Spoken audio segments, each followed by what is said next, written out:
I was initially gonna have a script for this, but whatever. You know what's hard? Making a video game. Video games are complex pieces of media, I'll just say. In a way, it's sort of combining every single form of creative arts and then squishing it into one creative experience. An experience that not only is well composed, well designed, but is sort of like put into one big experience.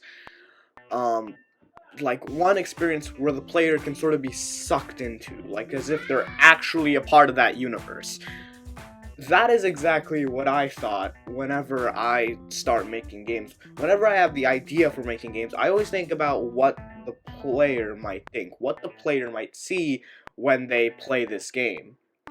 I can't say the same for when I made my first ever video game though, which by the way, took me an entire year. So in this video, we're going to be talking about exactly just that. How one simple minigame that isn't even that good ended up taking me an entire year and ended up becoming the first ever game that I ever made.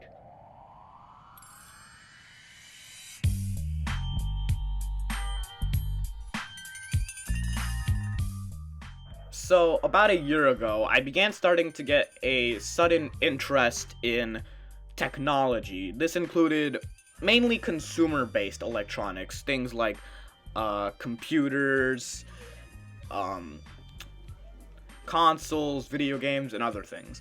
One thing I've been particularly interested in was, of course, again, video games. These video games consisted that of like it was basically whatever video game it was. It didn't really matter to me whether it was a good or bad game. It just interested me in general.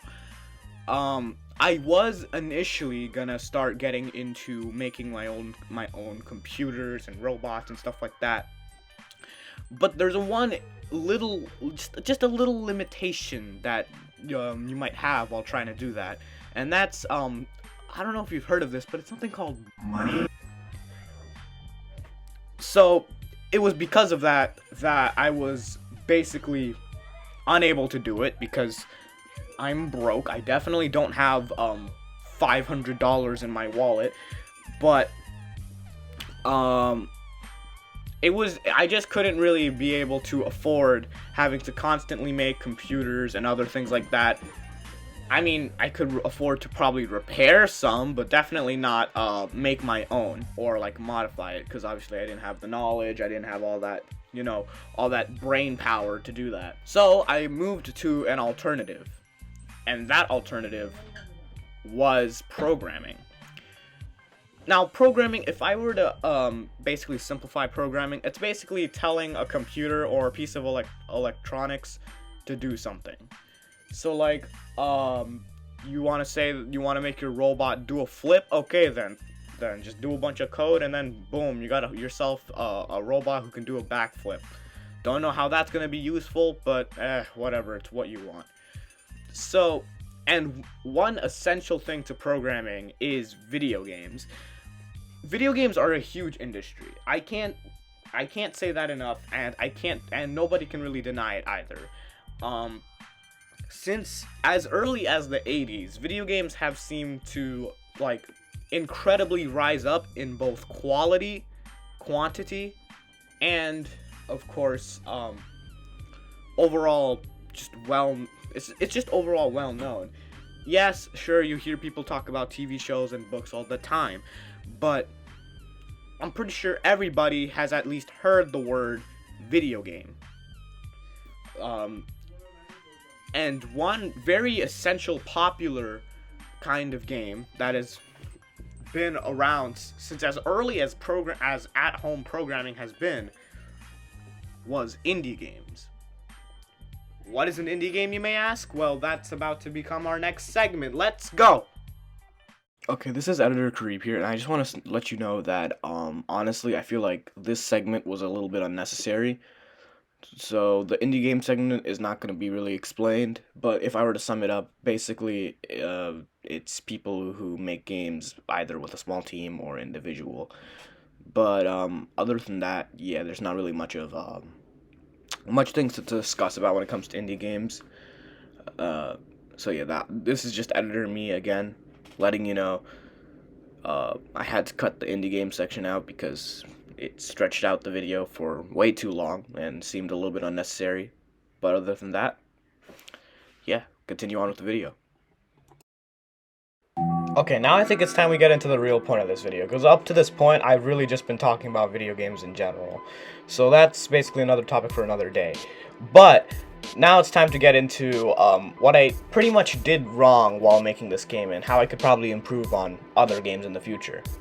So, obviously, first, a quick little summary of what is Dodge the Beats, or DTB as I might call it, is that it's essentially a rhythm game, but also not a rhythm game. It's literally just a block avoiding a bunch of obstacles while you're listening to some sick tunes that I put together in like GarageBand or something. And one mistake that I definitely made was that I got a little lazy with the programming. And it's not my fault, honestly, because it was my first game that I ever made, number one. And number two, it took me an entire year to develop it. And in that span of a year, I didn't want to be continuously focusing on this one project. I wanted to I wanted to advance, I wanted to continue. So because of that, I was trying to fix this one issue, this one bug, where you could continuously exploit this little glitch in the game where you press spacebar and you jump over the thing, right? I was too lazy to try and, put a limit to that.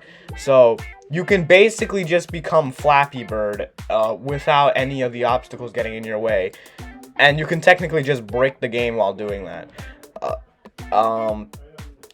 And yeah, it's honestly kind of stupid, but again, I probably will consider next time to not do that again. And yeah, so another thing that I also kind of might have did wrong has to be the design of the game.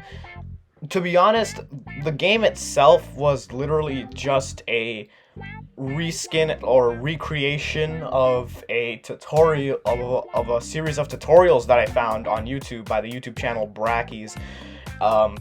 They're a cool channel if you want to start getting into Unity game development. So I'll probably link it somewhere in the description in case you might want to get interested into developing games. But yeah. So yeah, if you really enjoyed the video, make sure to comment, like, and subscribe. Make sure to share it to other people who you think might be interested in this channel as well. I plan on posting a lot of vlogs and lots of other behind-the-scenes content to a lot of the projects that I'm working on, or just leaks to upcoming projects in general. But other than that, yeah, I guess I'll see you all later, maybe another time. Who knows, maybe today, next week, tomorrow morning. I never really know. It depends on who you are. You may be a school friend of mine, then if that's the case, maybe tomorrow morning, but whatever. So yeah, thank you all for watching. Comment, like, and subscribe, and with that, I'll see you guys in the next video.